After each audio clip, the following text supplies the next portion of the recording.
be monitoring the chat. You can ask questions in the chat, but also feel free to unmute yourselves. And Cameron, you can handle the time as you wish. So knowing that you have these 15 minutes of Q&A, if you think you're running out of time, feel free to defer some of the questions till the end. Thank you so much. The floor is yours.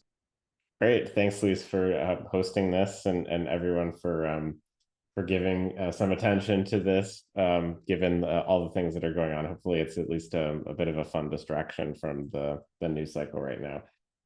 This is joint work with Aymeric Bellon at UNC Chapel Hill, Francesco Mazzola at ESCP Europe, and Guosong Xu at Erasmus in the Netherlands. And as the somewhat cute title indicates, today we're going to be talking about PACE, which is a new green home improvement loan program that's operating in a few states on the residential side.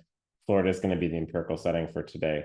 And PACE stands for Property Assessed Clean Energy. So, we're going to be talking really about this as a way to potentially close the green home investment gap. So just to kind of motivate this, what do I mean by the green home investment gap? You could think about this in two ways. You could think about it on the mitigation side, in which we're really thinking about energy emissions, or trying to achieve some sort of energy emissions goal like net zero. You could also think about this on the adaptation side, or trying to improve the resilience of the housing stock to natural disasters, such as the hurricanes that we saw over the last couple of months. Why focus on housing? Well, one reason is that on the energy emissions side, homes accounted for 16% of global energy-related emissions in 2022. If you add in commercial real estate, that figure goes up to around 25 to 30%, depending on how you slice things. And there have been some reports by climate change advocacy groups that have just been trying to total what would be the so-called investment gap, or how much additional investment would we need to pour into the real estate sector writ large in order to achieve some of these targets like net zero. And it turns out we would need something like a 30-fold investment increase relative to what we're doing right now for green retrofits in order to get that net zero emissions target by 2050. So that's on the mitigation side. On the adaptation side, why might we study ways to improve the resilience of the housing sector? Well, most people's wealth is tied up in their house, and this number has gone up over the last few years, but 1 in every 10 homes as of 2021 was impacted by natural hazards, as indicated by insurance payouts in 2021. This is also starting to lead to some real effects as well. Many of you have probably heard about insurance markets unraveling in some large real estate markets exposed to climate risks, such as Florida. And even back in 2016, the World Bank had a landmark report in which they argued that trying to improve the resilience of cities to natural disasters could cost an estimated $314 billion annually by 2030. And I have yet to see a more recent version of that same report, but I imagine that number has gone up since. And so today we're not really going to be separating out the sort of projects that are used for adaptation versus mitigation in the housing sector. The reason being that in practice, a lot of these can help on both margins. So for instance, if you install impact-resistant windows on your house, that can offer better insulation as well as improved protection against storms. So I think it's clear that studying ways to improve the investment gap in the housing sector is an important topic. Now, just to add a little bit more motivation to this, this is from a recent article in Bloomberg in February of 2024. The left-hand side is comparing what's happened to homeowners insurance premium in Florida, which again is our empirical setting for today. So the black line is showing that as of 2023, homeowners insurance premium on average were $6,000 in Florida, relative to $1.7 or $1,700 for the rest of the country. And if you look at what's happening in terms of homes being listed for sale as of 2023, so again, this was still before some of the unraveling of the housing market that we saw, listings were very high relative to year on year in December 2022 in those coastal areas of Florida that were the most exposed to climate change and which had seen these large increases in homeowners insurance premiums. So this is starting to have some sort of bite in terms of people's real location decisions. So what we're going to do is to try and close these investment gaps. We're going to study this new PACE program. It's specifically on the residential side. It also exists in commercial real estate, although that's follow-up work for us. And the key innovation here, and I'm going to talk a lot about this in the background, although I'm happy to take questions as they come up and monitor the chat, but I'm going to talk at length about what exactly it means to have some sort of government-sponsored home improvement loan option. The key innovation here to these contracts is that borrowers will pay off the debt through their local property tax bill. And we're going to argue in the paper that given the empirical findings that why do we need this sort of government-backed option in this space? Well, it solves the lack of private credit provision due to transaction costs or screening and the inability for creditors to force borrowers to commit to these green home improvement projects, which have positive externalities as well as are NPV positive ex ante. So, there's clearly some sort of market failures going on in this space. So the other thing I'll mention just to kind of set the stage before I summarize the results is this program has been highly controversial. So in 2023, the CFPB wrote a white paper talking about the potential pitfalls of the PACE program, looking at both California and Florida. What was the CFPB worried about? Potentially an increase in risk. So I'm going to show you that these loans democratize access to credit to some extent by offering more lax screening practices.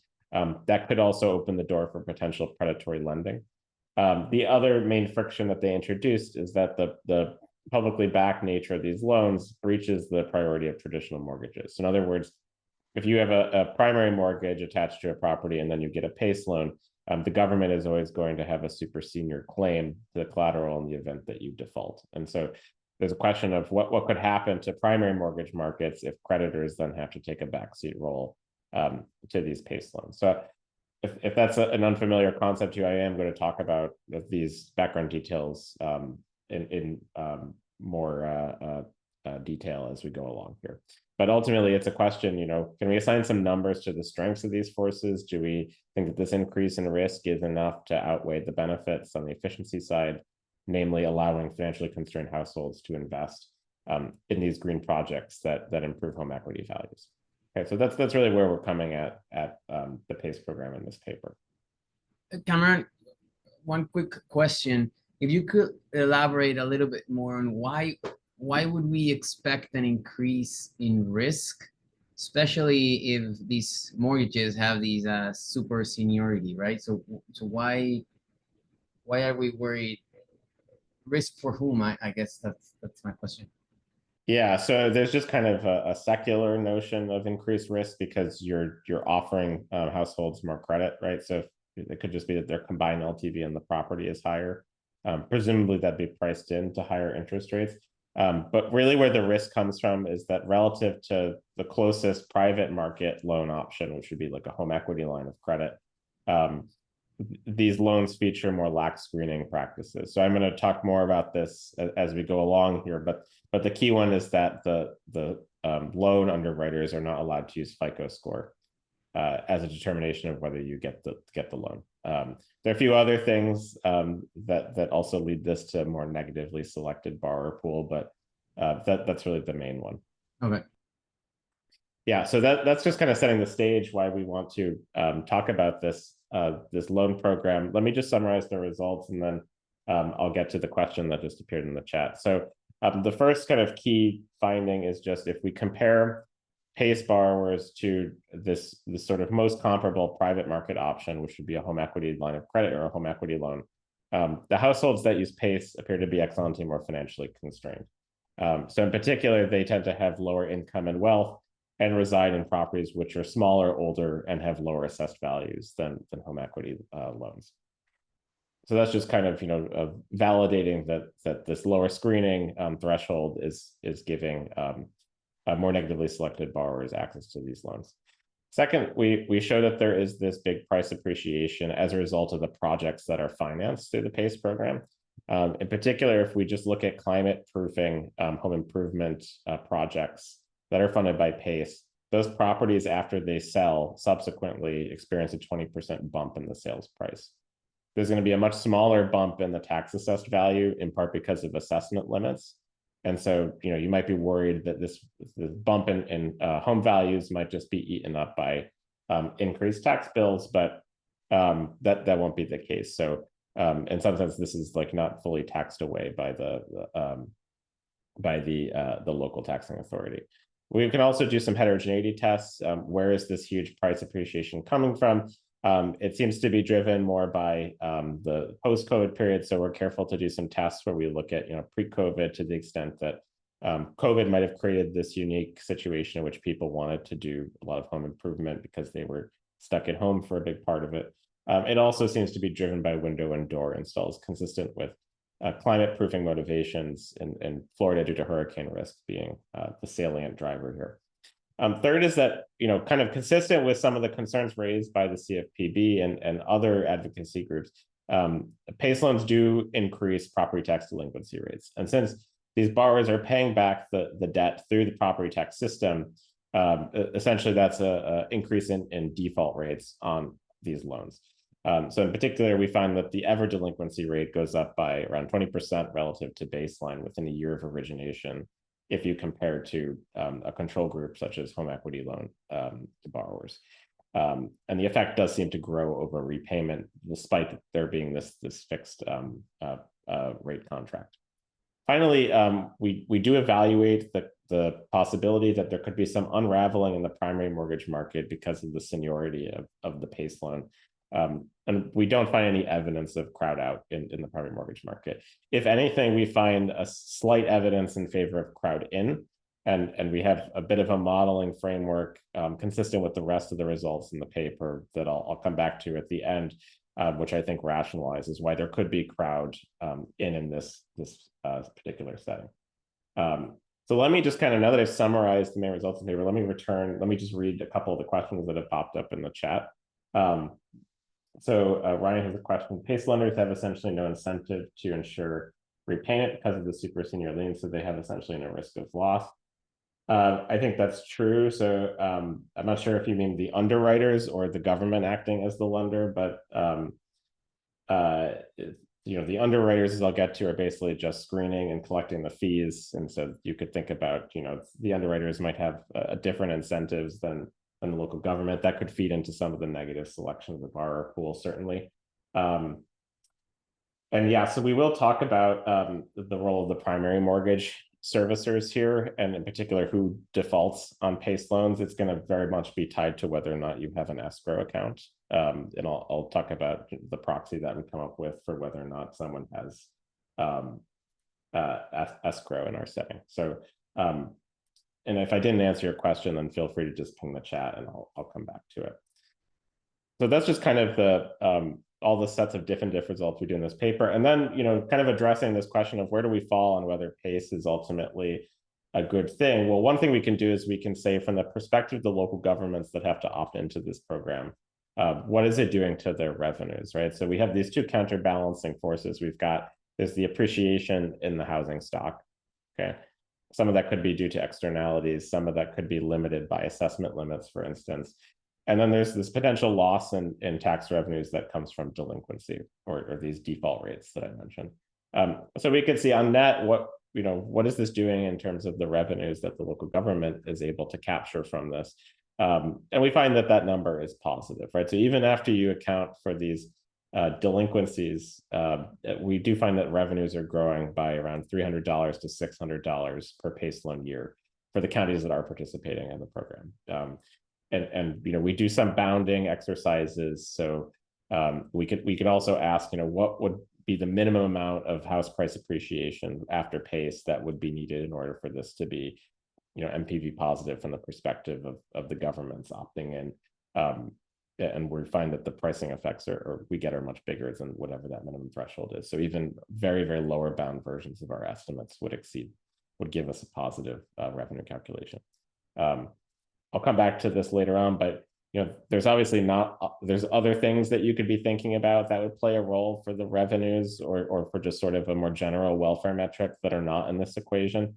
I think we can easily sign those and talk about the magnitudes not being as important, and so we don't deal with them in this paper. But some things that I'll just point out is that this is really a lower bound estimate of the potential increase in revenues, because One is that it assumes that all the delinquency costs are borne by local government.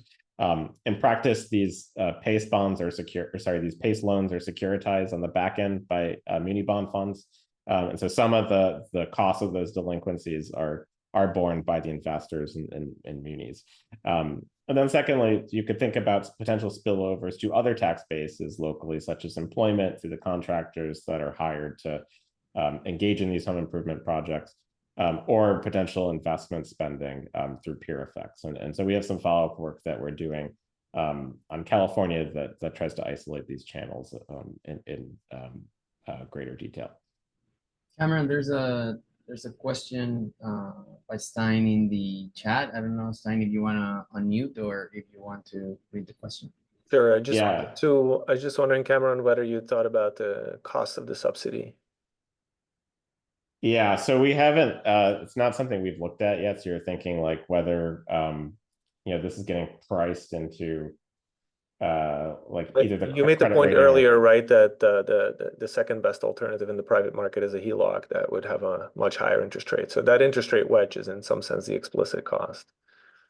Yeah, well, I'm going to quantify that. So if you don't conditional on any loan contract features, it's around 150 to 200 basis point spread between the average PACE on interest rate and then the comparable HELOC product. Maybe sort of similarly, like if it's coming from municipal debt, then governments have maybe a limit to how much of that debt they can ultimately issue. So maybe it crowds out other sources for that municipal funding. Yeah, one tricky issue, we have tried to look at in California, it's easier to do this because the PACE bond funds are specifically enumerated for PACE. In Florida, it's a little bit more opaque, but we could look at whether there is a general, sort of change in the spreads for like the muni bonds as a result of opting into this. And that would be another way of I think, getting at your question. Although I think it's subject to some measurement error. And I see Ryan has another follow-up question. So it's a long one, so let me just take a second to read it. And then this is a comment referring to the private companies making PACE loans with non-accurate description of how this market works. Despite the government imprimatur, most PACE loans are made by private companies who provide the funds, market the loans, trade the building well. Effective local governments don't do anything. I would think of the local governments as essentially the servicers. I could see like quibbling over like calling the PACE loans underwriters, although in the text of like these laws, they often refer to like the fees they're collecting as underwriter fees. But point taking that some of the securitization is also being outsourced to these entities as well. Okay, so just to kind of just quickly like frame this in literature, there's obviously been a huge uptick in papers dealing with the effects of climate adaptation on property and mortgage markets.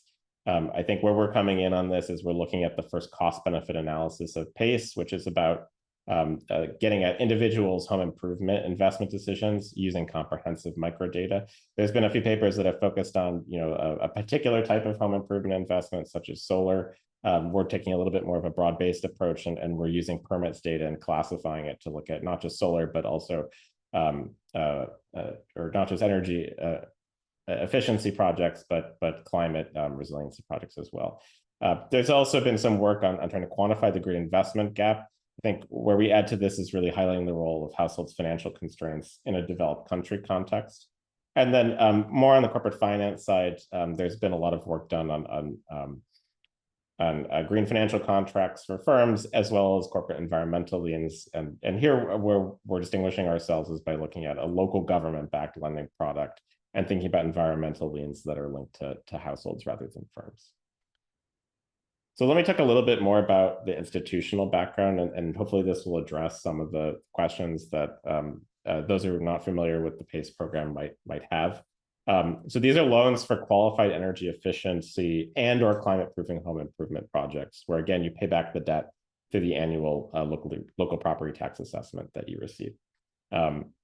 Qualified uses are fairly expansive. So this is why at the beginning of this, I framed it as you could have both energy efficiency as well as climate proofing motivations for the same project type. So so to give you an example of the key ones that are often used in Florida, solar panels, HVAC upgrades, re-roofing, or which could be just you want a new roof or you're rebuilding after a storm, impact resistant windows and doors, generators, water conservation, and there's a few smaller categories such as lighting that are in that, et cetera there. And so, kind of the concerns about the language of this not withstanding, I would basically think of the local government here as the loan servicer, which means that the lien on the property is going to be super senior to all other forms of debt. It will even dominate the mortgage lender or bankruptcy claims. In fact, it will also dominate any sort of tax debt that comes from the IRS. So the IRS wants to collect on back tax debt owed by the household. They actually have to cure the debt that comes through these PACE loans or through the property tax system. And in practice, what this means is that we have some sort of public-private partnership. So the local government will issue bonds. They may outsource the securitization of those bonds through these specialized private lenders, which are sometimes called administrators, as well as the screening process. So it's not that your tax assessor is screening your eligibility for these loans. It's really that they're just doing the servicing and accounting for the assessments that they're adding to your tax bill. And I think kind of some questions about sort of where this fits in the municipal finance system. This backing does keep the fixed interest rate low relative to what to other types of consumer debt, such as credit card debt, although there will still be a spread relative to the home equity line of credit. And I do see other questions coming in. I think maybe it'll be more efficient rather than stopping and reading them out, if I'll just kind of collect them, and then when we get to the end during the Q&A, I'll come back to them if that's all right. But if there's something that's just clarifying, just please feel free to raise your hand and I'll get to that. So here's the just kind of to give you a sense of like how these programs are marketed by the individual governments. Here's an example from City of Miami Beach, and here they're really harping on the energy efficiency aspect of this.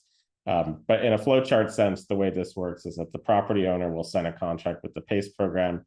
The PACE program funds will be provided by the third party. So that would be this administrator, or if you want to call it an underwriter who's doing the screening. And then the PACE program will provide funding to the project through this third party.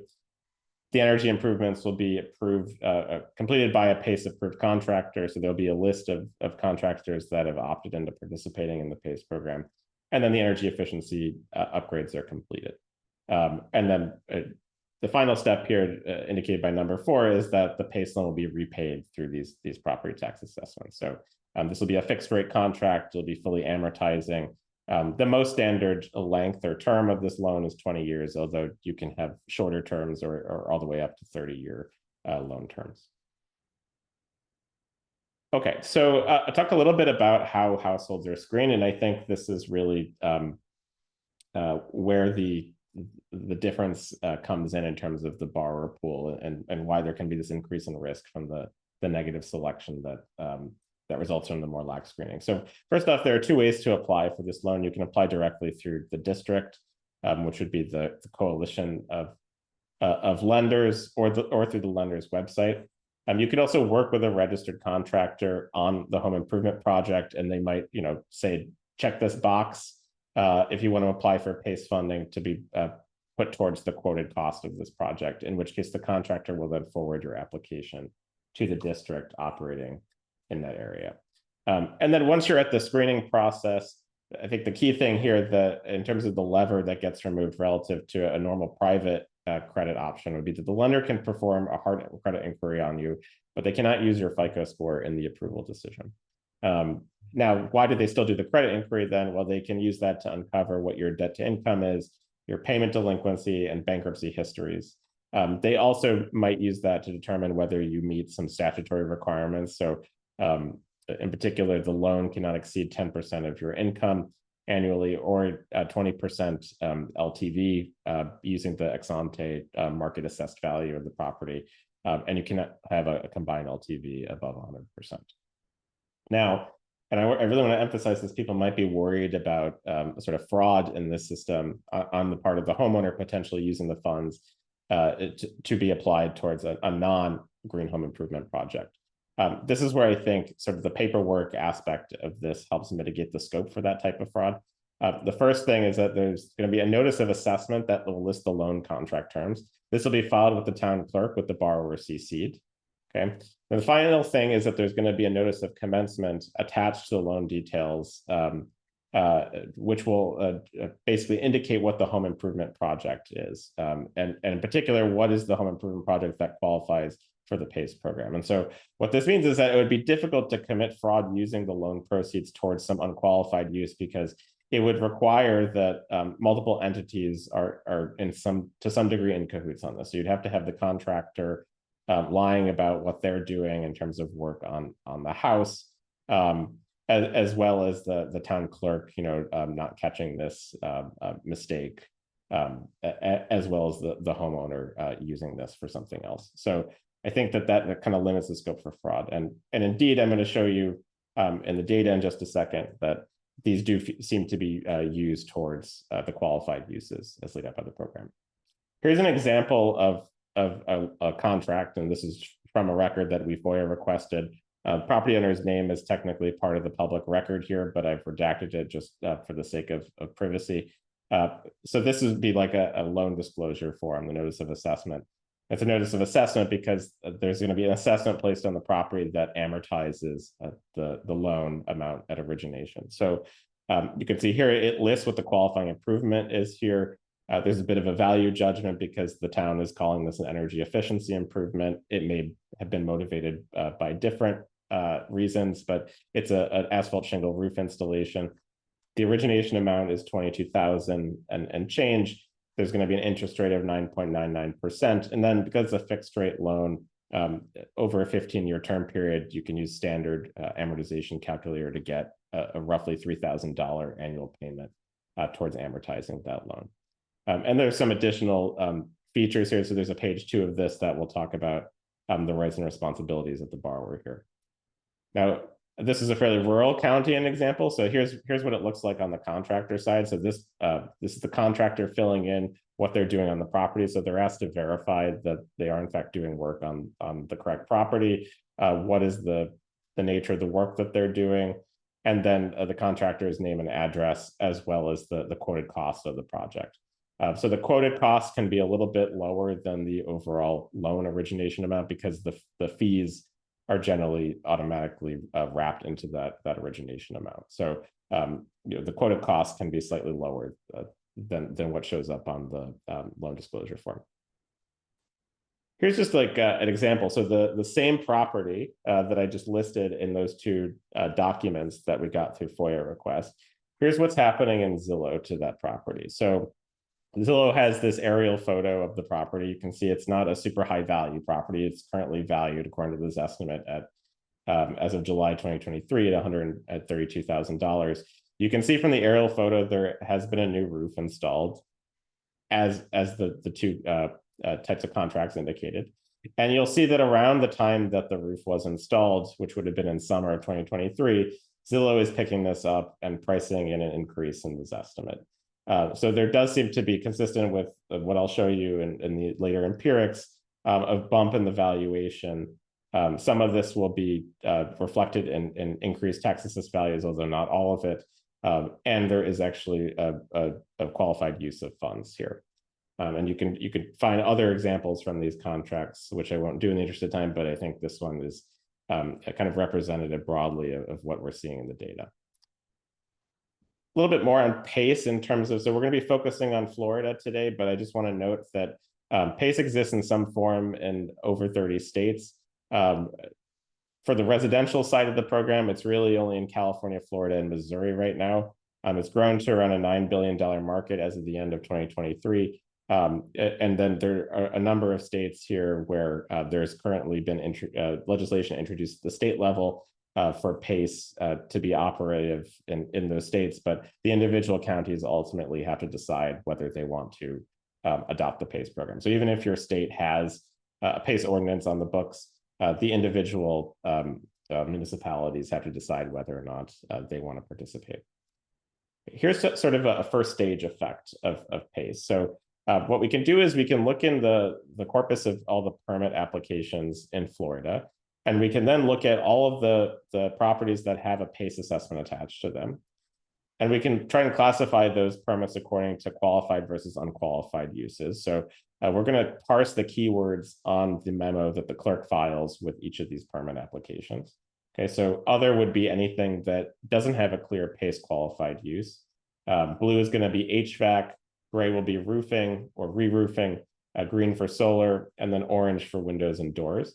And so you could view the differences in the pie charts between the left, which is just all non-PACE permits, versus the right, which is all PACE permits, as sort of a first stage effect of which projects get funded through PACE. So first thing I'll note is that there's a big expansion for PACE versus non-PACE in terms of the fraction of permits tied to windows and doors, as well as roofing. So you could think of those as being primarily motivated by either rebuilding after a storm or trying to improve the resilience of your house against these physical risks.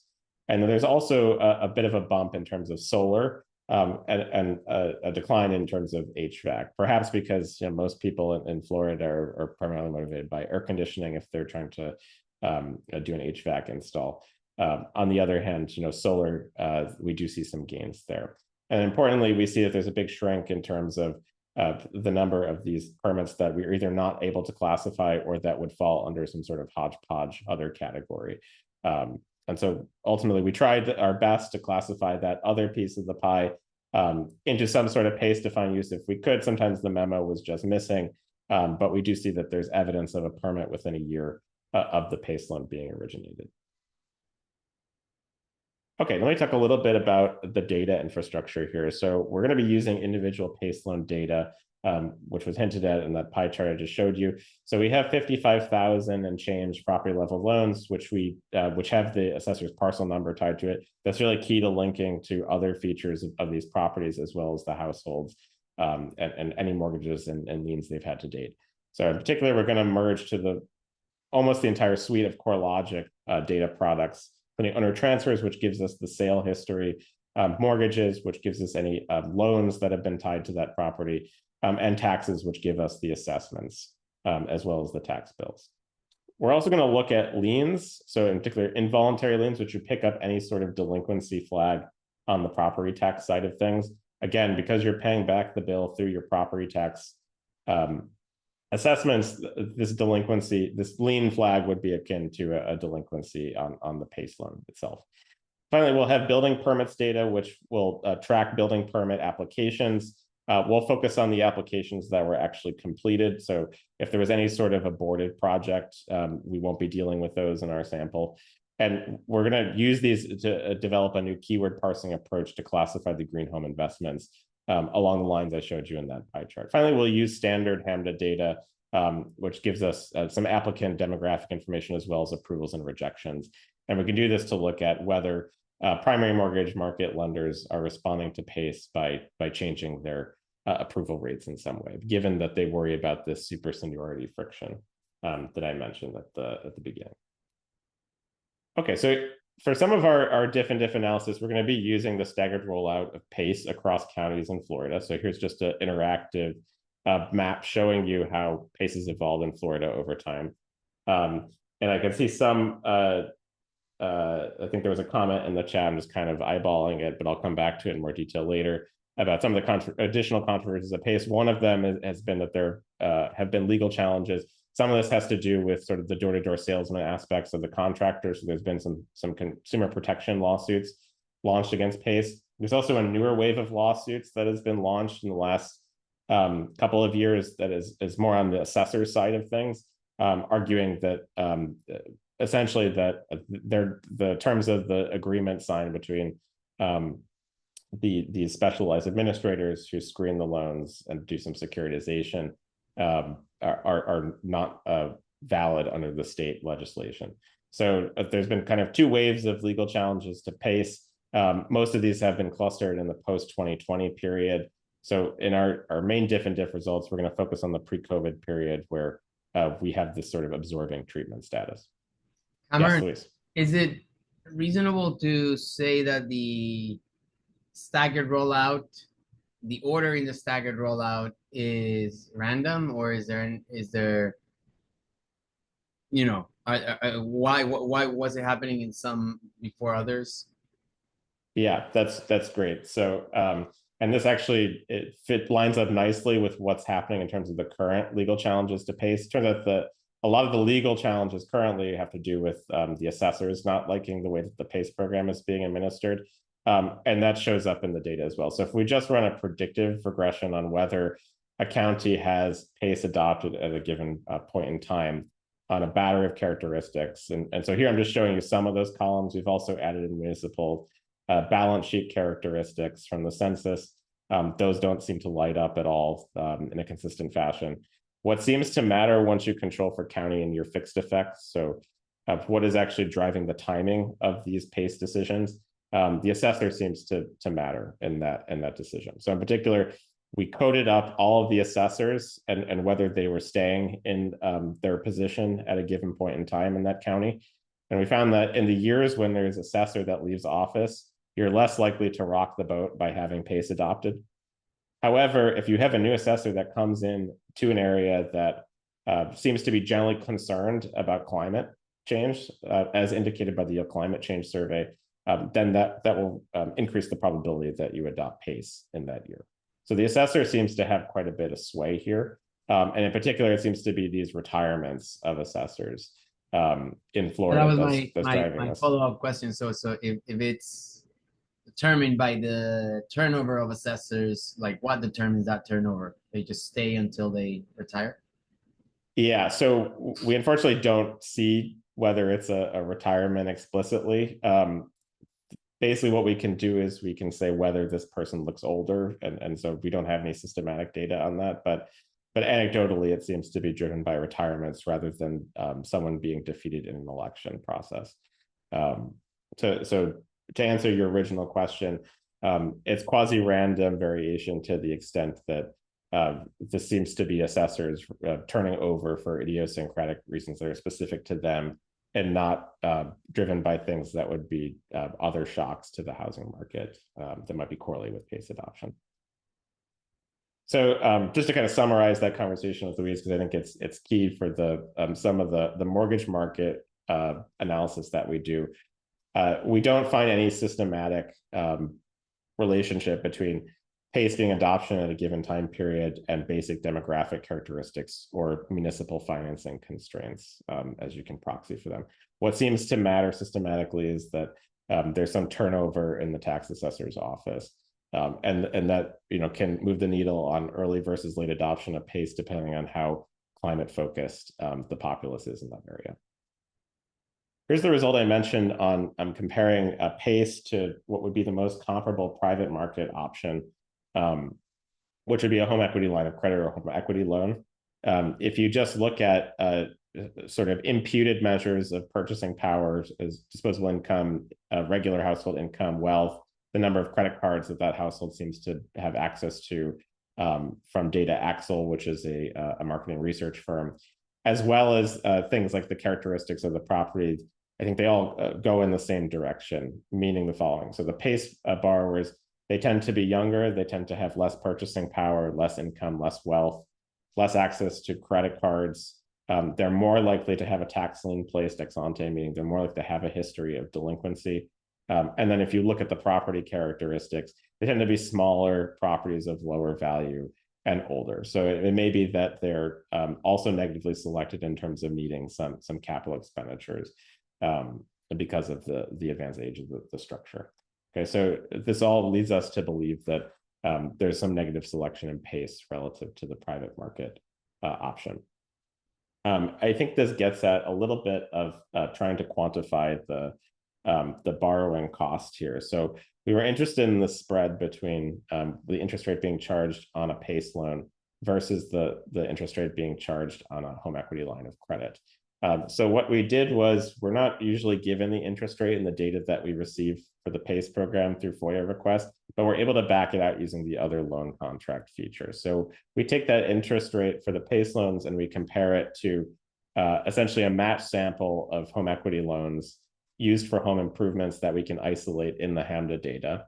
And what we do is we regress that interest rate R on a dummy for whether or not the loan is a PACE loan versus a HELOC. And then we also match the loans back to CoreLogic mortgage history, and we see whether there would be a primary mortgage that's still being paid down at the time that these loans get originated. And the reason we want to do this is, first off, rates should be higher if the combined LTV is higher. So we'd expect beta 2 to be positive. At the same time, if you have a PACE loan is super senior to the primary mortgage. And so that should almost act like a shield for you if you already have some mortgage debt that's in place, because if you were trying to get a home equity loan in the private market, the home equity loan would be a second position relative to the primary mortgage. Okay, so that's reversed with PACE. And so for that reason, we should see beta 3 be negative. Okay, so we can test that in the data. That is indeed what we find. And we also want to see how the spread between these two loan types might shrink once you condition on other common contract features, such as the leverage that's being demanded by the household, the neighborhood in which the household resides, as well as just time variation in the data.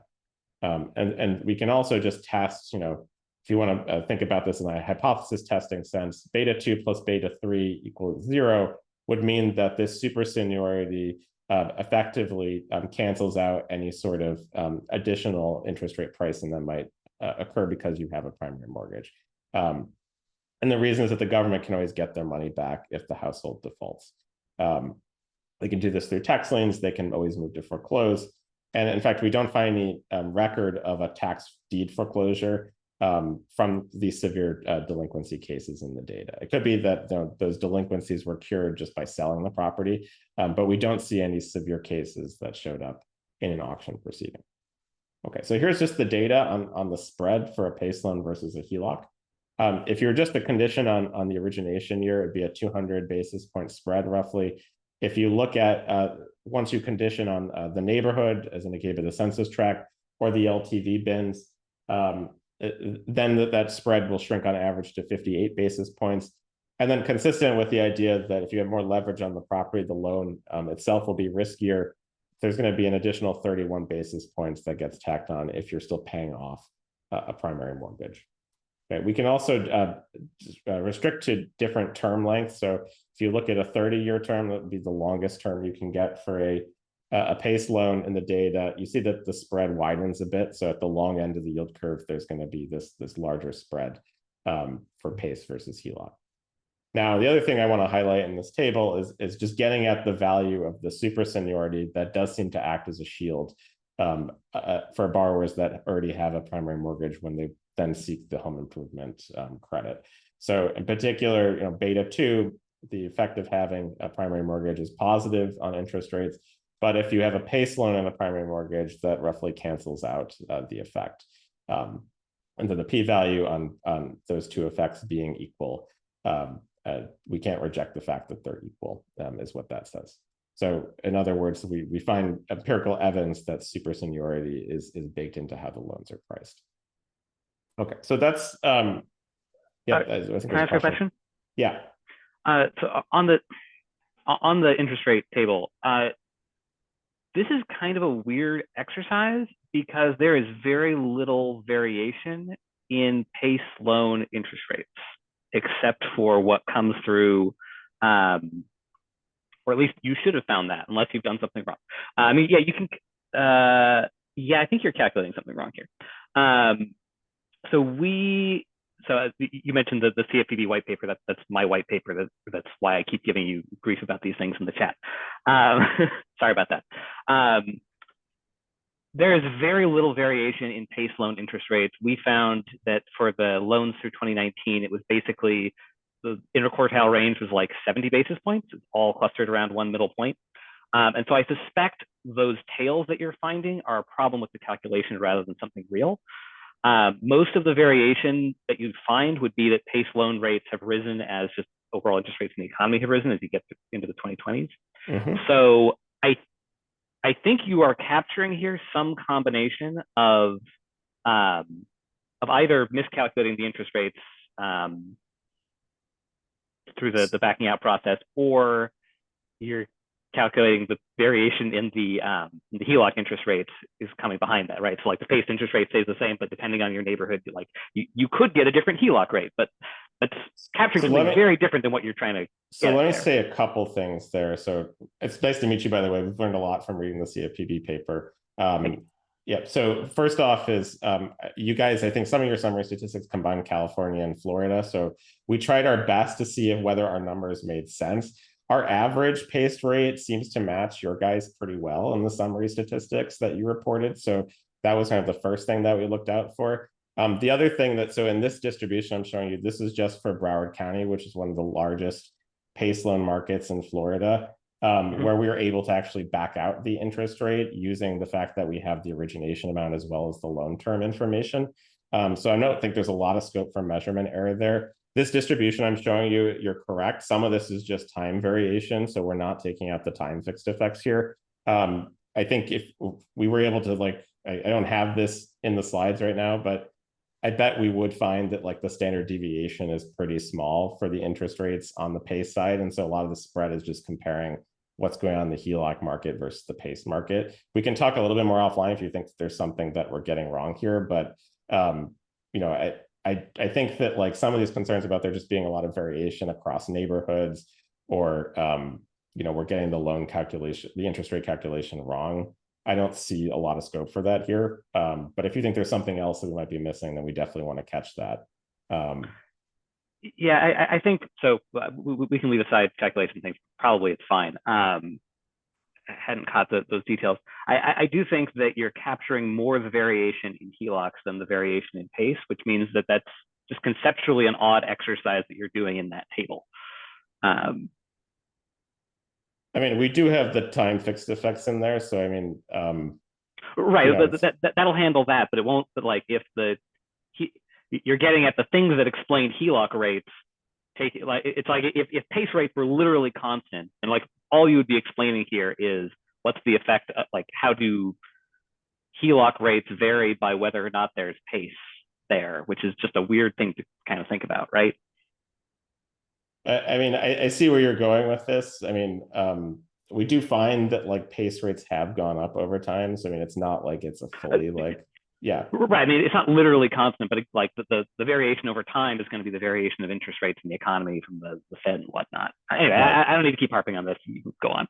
I mean, basically, we did this just to see, does super seniority seem to be priced? Yes, it is. And then what is sort of the average like basis point spread across these two loan markets? That does move a little bit over time, but it does seem to be fairly constant around 100 to 150 basis points. So, you know, just kind of those two stylized takeaways, I think are consistent with the summary statistics that you reported to the extent we can separate California and Florida. And I think they give us a sense, again, that like there's this negative selection into PACE relative to HELOC is being priced roughly. So those are just the takeaways from the interest rate analysis. So let me run through the rest of the results in the paper. So that was just sort of to give you like the full like baseline that there is this negative selection and to get a sense of like what the implied subsidy might be for offering PACE loans versus HELOCs. We're then going to look at, again, like what happens to the home value after these PACE funded projects get installed.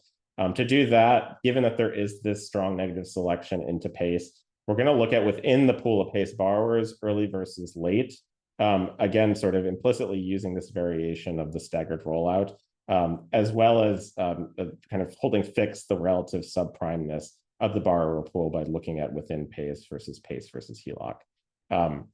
However, we can also look at PACE versus HELOC just to get a sense of like, what is the wedge in delinquency rates? Even after you try to control for some of these observables that would get at negative selection across the two markets. Some of those were factors in the interest rate analysis that you just saw. And so to do that, we're going to use stacked DID, given that some of the HELOC borrowers in our sample could also have a PACE loan that we're not picking up in our data. And finally, I mentioned we're going to use the HENDA data to just look at loan approval rates in the primary mortgage market to test this crowd out hypothesis. So here's the balance test if you compare, instead of HELOC versus PACE, early versus late PACE cohorts. And here we're sticking in track fixed effects. You could also do this with finer levels of geography like census block group or tax code area to hold fixed the taxing jurisdiction. And you'll see relative to that previous balance test I showed you, which is looking at HELOC versus PACE, A lot of this variation is taken care of by looking at the early versus late pace cohorts. Not all of it, so we will control for property characteristics in our regressions. That's really the main source of selection that isn't soaked up by looking at early versus late pace. We'll also account for this sort of wedge that appears between the early versus late cohorts that seems to be related to what was going on in the Florida housing market during COVID. And so most of the estimates that we will harp on in our paper will be in the pre-COVID period for this reason. So a little note on identification. So we're going to focus on pace homes that sell after the loan origination. So there is some selection there, right? We're forced, if we want to look at market prices, to look at repeat transactions. That could be negative or positive selection. We ultimately think there is some slight positive selection there. And we have some OLS tests in the paper that try and bound how much that repeat sales nature of the exercise is leading to inflated pricing estimates. So I can talk about that more offline if you're interested in that. But the general idea here is that looking at this early versus late pace cohort design seems to hold fixed a lot of the negative selection issues that we would get if we were to compare to the comparable private market option. So here's just the pricing results in a pooled diff and diff sense. So if you look at the CSDID estimates in using the Callaway and Santa Ana estimator in column 4, that's around a 10% bump in house prices after one of these PACE funded projects is installed in the property and then the property subsequently sells. Things that we're also controlling for, if you control for property characteristics, neighborhood time trends, all of these regressions also soak up any sort of intra-year seasonality, which we know is a big problem in housing markets. We're also going to be accounting for the fact that the decision of whether or not to do a home improvement project today depends on what sort of home improvement projects have done the property to date. So we will control for the path of permitting, as we can see in the data, as well as potential housing wealth effects. What I mean by that is it may be that after you do one PACE permitting project, you may then want to do something like a kitchen renovation because you feel wealthier, because your home equity value has gone up. So if you internalize that, it may be that you do subsequent things. And so if we didn't control for the ex post permitting that wasn't tied to the PACE loan, then we might be conflating the two effects. So we're careful to control for that as well in our regressions. Cameron, I see Ryan's hand up. Ryan, was that from the previous comment? Or? It was from the previous comment, but I actually did have another question, if that's okay. Sure. Can you give some color about why this is the specification? Just usually if you're thinking about capitalization of a home improvement project, it would want to be like relative to the amount you put in. Like you spent $40,000 on a solar panel and— Give me 2 minutes. Give me 2 minutes. Yep. Excellent. Thank you. Yep. Okay, so this is just, we're looking at the bump in prices. Here's the dynamic version that just to show that once you control for property characteristics, there's no clear pre-trend. Again, we're also controlling for the autocorrelation in the permitting decisions, which will be important because otherwise you'd get nonsensically large bumps in property values as a result of this. So this is kind of to Ryan's point, wouldn't we want to then convert this to a return on investment? Yes. So if you just looked at like the pricing specification, that would basically be collapsing across time periods. So maybe that you have some people that hold on to the property for 10 years after PACE, similarly hold on to it for 2 years. And so on an annualized basis, what is that return? So that's one thing that we might want to incorporate. We might also want to think about what is the loan to cost ratio, or how much money is being put in relative to what you're getting in terms of increased home equity values. So we can do both of those things, and I'm going to split in this table kind of a Goldilocks and the Three Bears, like the best case scenario, the worst case scenario, and then sort of what we think is the middle scenario. So on the extreme, we can look at the urban areas, so the relatively wealthier borrowers who take advantage of the low fixed rates relative to some other loan contracts that you could get during the COVID period. That will give you very high return on investment numbers. So there we'll find that there's an average 60K bump in the home value after a PACE funded project during COVID relative to a $27,000 loan. So that would give you a huge return on investment. And the net cap gain, because a lot of the turnover during COVID was much higher frequency, would be very high, around 39%. but not so high in the sense that this is kind of consistent with estimates in literature for flippers who do home renovations and then flip. But we still think that that's a very selected sample. So if you look at urban plus the COVID period, that's what you would get at one extreme. If you were to just look pre-COVID, so stripping out some of the secular changes in housing markets in Florida during that time period, and you just look pre-COVID cohorts, you'd get more run-of-the-mill return on investment and net cap gain. So you get a 1.2x multiple or a 4% net cap gain. Okay, so on the one hand, that is a positive cap gain. You're getting more money in than you're getting out.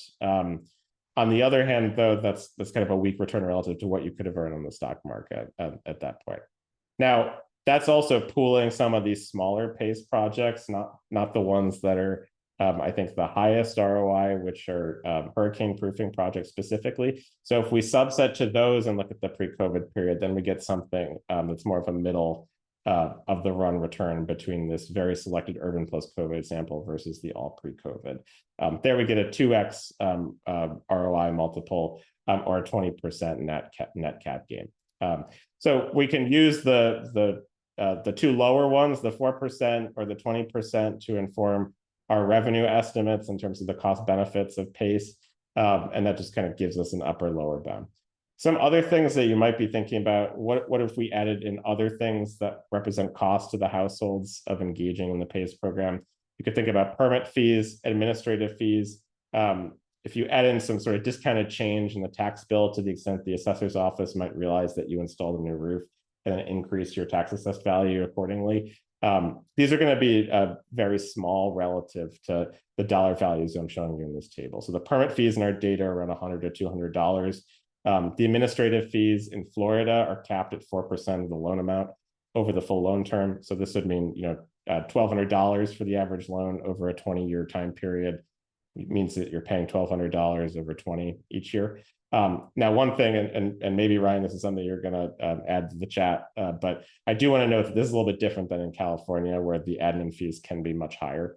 We found some evidence of that. So I think that could be something that's a little bit specific to Florida. And then the Texas assessed values, why we don't find a big uptick in the assessed values is that there's a pretty strong and binding assessment limit in Florida that caps the value increment at 3%. And then finally, the origination fees will be included in the loan amount in the loans that we have in our samples. So we think that this is a fairly comprehensive set of returns from the household's perspective. Okay, so then Cameron, just to let you know, it's 12, so normally we would go into the Q&A section now, but you've taken a lot of questions so far, so you can use some of that time to close. But I wanted to make you aware of the time. Yeah. So why don't I do sort of a mixed approach? I'll take like 5-ish minutes to just kind of run through the remaining results of the paper and take stock. And I'm happy to talk about some of the other questions that I've accumulated in the chat. So let me just kind of, if you have a question, feel free to dump it in the chat and then I'll come back to you. But let me just sort of finish all the results in the paper. So on the delinquency side of things, so this is looking at whether you're ever delinquent on your property tax bill. Unfortunately, given the liens data that we have now, we're not able to separate out severe versus less severe delinquency cases that get cured very quickly. But here's what we find if we look at early versus late cohorts of PACE. We find that there's a 12% bump in property tax defaults within a year of origination. That seems to grow over time and be relatively invariant to the set of controls or neighborhood time trends that we include. If we do a HELOC versus PACE, very similar story, except now there's going to be this negative pre-trend, which is not surprising given, this positive pre-trend, which is not surprising given that ex ante, these borrowers are negatively selected. And so even prior to getting the loan, they're more likely to default on the property tax bill. Now, and I think this was maybe one of the earlier questions from Ryan, but what is the role of the mortgage servicer here, given that for most people who have a mortgage, they're making these payments just implicitly through their monthly mortgage payment, some of which will go towards amortizing the loan, and some of that will go towards going into an escrow that then gets used to pay out property taxes. So escrow as sort of an automatic payment option does seem to matter quite a bit. So one of the exercises we looked at was we don't have an escrow flag in our data in a way that we can merge to all these to the PACE loans directly, but we can look at whether over our full sample time period of roughly 15 years, whether there was any change in ownership on the property. And so this would be a proxy for how long is the household's tenure in the house. We've also looked at like whether the at the time of origination, the mortgage loan term has expired. You could do a very similar calculation along those lines. It would look like this. So if there's no change in ownership, which is a proxy for longer tenure, less likely to have an escrow account, that's what's really driving these delinquency results. So in effect, what seems to be going on is that there could be some lack of understanding of the loan contract or lack of understanding of the increased financial burden, given that there's sort of this deferred payment option in PACE, whereby you get a contractor come out to your house, you get a quote for that project, you get this PACE loan. You may not have to pay it anything down on that PACE loan for at least 12 months, depending on where in the tax year cycle your loan gets originated. So this can actually be quite a big increase in the property tax bill for PACE borrowers. On average, it would represent a 79% increase in the average property tax bill based on our data for Florida. So that's really what we think is driving this delinquency effect. Okay, so I'm going to skip the framework we have in mind in the interest of time, but let me just, this is the final set of results in the paper where we look at the primary mortgage market and whether there's any potential for unraveling there. So we look at approval rates for loans. These are for purchase or refinancing loans after a county adopts PACE. So now we're using this staggered county level rollout of the PACE program in Florida. And we're going to use several of the modern staggered diff and diff estimators, but across all of those, we find a very similar story, which is that if anything, there's slight evidence of crowd in rather than crowd out, which would be consistent with the primary mortgage lenders internalizing that there are some benefits to increased collateral values or home equity values of these projects being capitalized into the loans that they're giving out. So particularly, we find that loan approvals go up by around 1 to 2 percentage points relative to, or 2% relative to the pre-period. We find that this credit supply response is concentrated among higher risk or higher LTI borrowers. It's driven by loans which are subsequently private label securitized. That's important because the GSEs will not securitize loans that have PACE, a PACE loan already attached to them. So there seems to be this sort of substitution away from public to private label securitization in keeping with these new loans, these new mortgages that get originated. And we do find that PACE seems to be substitutable for home equity loans for qualified borrowers, and that home improvement loan demand falls after PACE gets introduced into a county. And that wasn't immediately obvious to us because it could be that these are complementary sources of financing, to the extent that if you want to do a very large project on your home, you might want to engage in PACE as well as HELOC if you qualify for both.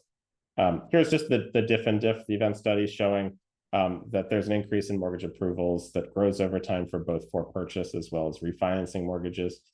We've done some placebo tests, or we try to look at alternative definitions of the date cutoffs when PACE gets introduced, using the precise recording of the first loan in the tax register, and we find very similar results there. Here's just showing that there's the deviation where the approvals seem to be increasing more for the higher risk borrowers, suggesting there could be some democratization of access to credit in the primary mortgage market. We do find that there's this increase in private label securitization.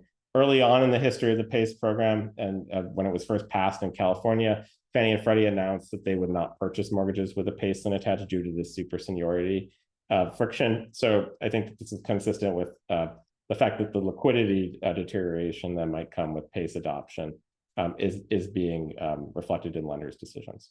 So finally, I mentioned at the beginning, we're going to do this sort of bare bones revenue expansion exercise where we try to figure out on net, does this delinquency effect, to the extent that it seems very strong, cancel out this capitalization effect? We find that it does not. So we find that there's this growth in the tax base that occurs as a result of PACE. We can use either effective tax rates or statutory tax rates and tax assessed values versus the market values, and we still find that number is positive. And moreover, we think this is a lower bound estimate of the expansion in the fiscal capacity of the local government, to the extent that we're not accounting for spillovers to local employment and other tax bases. Some of these delinquency costs are borne by the muni bond investors. And some of these loans are actually performing. The debt gets cured pretty quickly, but we're just not able to tease out the severe delinquency cases from the less severe ones in our data. So finally, and I think this is kind of a lot of the conversation with Ryan, there are a lot of lingering questions about PACE that we don't address in this paper that I think are fruitful avenues for future work in terms of the design of these publicly backed green home improvement loan programs. So in particular, that there's complaints that are lingering about PACE districts, that contractors that partner with PACE districts mislead borrowers, and that PACE liens can make it difficult for consumers to refinance. We find that refi approvals do go up. We do find some evidence of there being a contractor fixed effect in some of these results. If we stick in contractor fixed effects, they do get attenuated. That could be due to sort of this predatory aspect of the contractors, or it could just be due to there being variation in the quality of the projects that the contractors are doing. So we don't really have the data to be able to tease those out at this stage. And there are also lingering questions over whether some of these statutory requirements, like the no liens or no evidence of default in the last 3 years prior to getting a loan, or LTV caps or DTI caps, how do we think about setting those? So I think that's an ongoing question about how to design these programs. So finally, what do we learn from this relative to other types of green loans that have been studied? So we show that these local government-backed loans can help close the investment gap while growing the tax base. The mechanism is lowering screening standards without subsidizing credit as a way to relax households' financing constraints. As I mentioned, there is sort of this trade-off. There are some households that appear to not understand what they're getting into fully, and that does lead into an uptick in delinquency rates. However, on average, it doesn't seem to cancel out the greening of the effect of the greening of the housing stock that gets capitalized into these local housing markets. And I think if there is a strength or sort of a takeaway on best practices for PACE, is that there seems to be this incentive compatibility built in that makes it difficult for the household to take the money and then use it towards a project that may not be NPV positive. And so solving that commitment problem, that it's harder for like a private market lender to commit households to doing something like window proofing your house or storm proofing your house. That seems to be solved by PACE through this paperwork trail aspect of it. So thanks a lot for the feedback, and I'm looking forward to talking a little bit more about the questions in the time that we have left. So let me just try and, so I know that I know that Ryan, you and I can chat more offline too. That might be just to give some credence to some of the other people who had questions. Or Luis, I don't know if you had people that have been, Yeah, I actually, there are some questions there, but I don't know if it's faster for the people who ask them to unmute. Some of those you already addressed, but if anyone has any standing questions. So I see one from Ed Seiler on can we do the exercise by the type of project? I agree. So I wouldn't define solar as resiliency. We do have that. It's not in the current version of the paper that's online, although we have broken this down by, let me see if I can find it here. It's probably easier than just trying to state it in words, but we have broken down by the type. So this is the OLS version. It'll look somewhat similar if you do a CSDID version of this. So one thing we find here is if you look at like, so what we're doing is we're dividing up the permits into these eligible use cases for PACE that I mentioned. So roofing, windows, HVAC, solar. The biggest gains seem to be for solar, although we do find that the gains are strong for windows as well. The problem in the permits data is we're not able to systematically separate the quantity of these projects that are being done. So I can't tell you whether it's 5 solar panels that are being installed versus 3, or whether I'm doing 2 windows versus 1, that sort of thing. So there's a bit of a question mark on how to interpret these results as a result of that.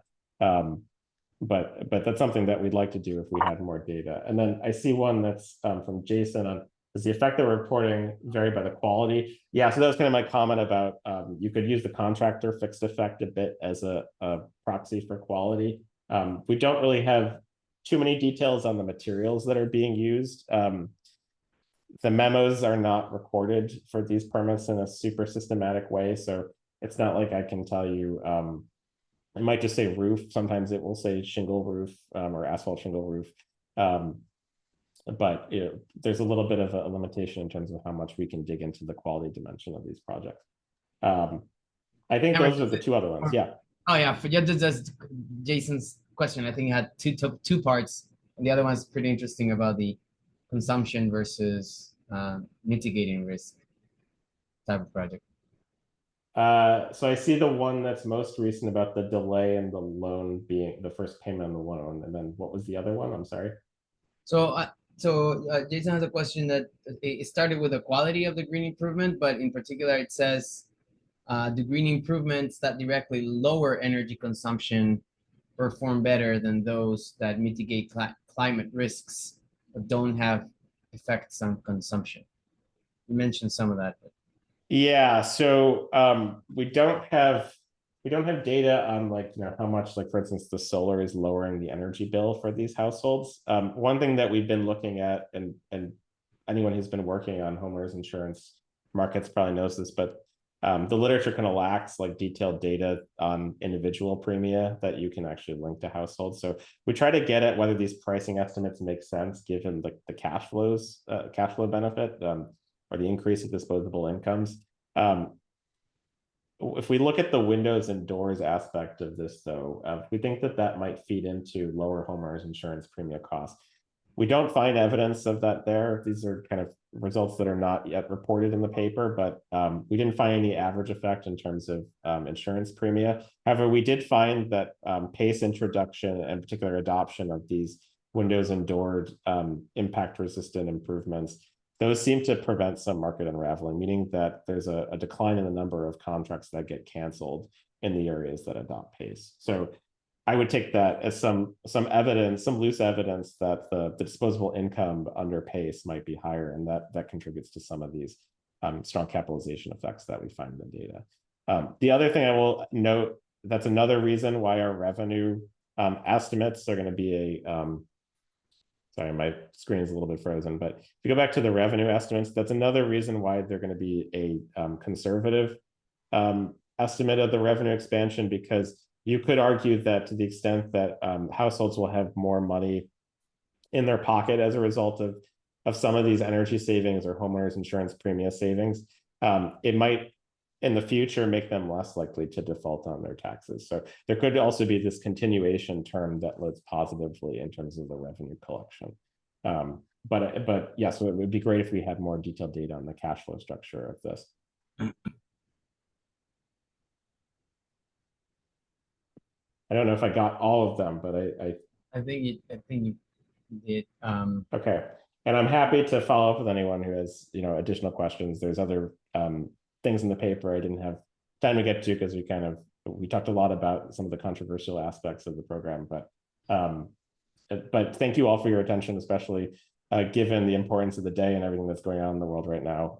Really appreciate it, and thanks, Luis, for organizing. This is great. Of course, thank you so much, Cameron. And I wanted to also advertise among the people who remain in the seminar. Our next seminar is going to be on November 20th. That's same day of the week, Wednesday at 11 p.m. on Eastern Time.